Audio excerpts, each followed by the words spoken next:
최상병 사건을 경찰로 넘긴 박정훈 전 해병대 수사단장의 결정이 항명, 그러니까 명령을 어기고 한 독단적 결정이었다는 게 군의 입장이죠. 그런데 저희 취재 결과 박 전 단장을 항명 혐의로 기소한 군 검사도 국방부에 입건된 걸로 확인됐습니다. 박 전 단장이 군 검사가 허위 사실로 자신을 구속하려 했다고 주장하며 고소했는데 국방부 역시 이런 주장을 그냥 외면하긴 힘들다고 판단한 걸로 보입니다. 유선희 기자입니다. 군검찰이 지난해 8월 30일 박정훈 전 해병대 수사단장에 대해 군사법원에 낸 구속영장 청구서입니다. 박 전 단장이 최상병 순직 사건을 경찰로 넘긴 게 항명이고 그래서 상관의 명예를 훼손했다는 겁니다. 그러면서 박 전 단장이 진술한 이른바 VIP 경로설은 망상에 불과하다고도 적었습니다. 박 전 단장이 휴대전화 기록을 다 지웠다고 진술한 만큼 증거인멸 우려도 있으니 구속해야 한다고도 했습니다. 하지만 군사법원은 영장을 기각했습니다.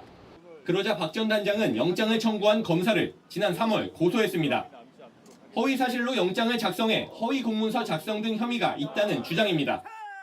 그런데 JTBC 취재 결과 국방부 조사본부가 이 고소의 내용을 검토한 뒤 해당 군검사를 피의자로 입건한 걸로 확인됐습니다.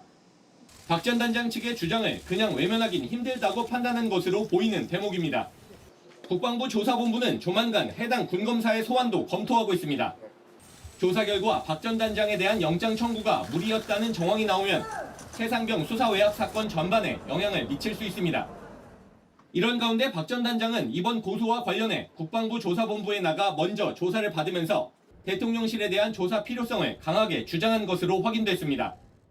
해병대 사령관과 대통령실이 여러 차례 통화했다는 사실이 드러났는데도 군검찰이 제대로 조사도 하지 않았던 겁니다.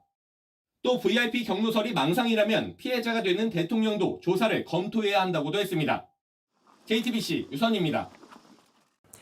JTBC 뉴스를 시청해 주셔서 고맙습니다. 저희는 저녁 6시 50분 뉴스룸에서 뵙겠습니다.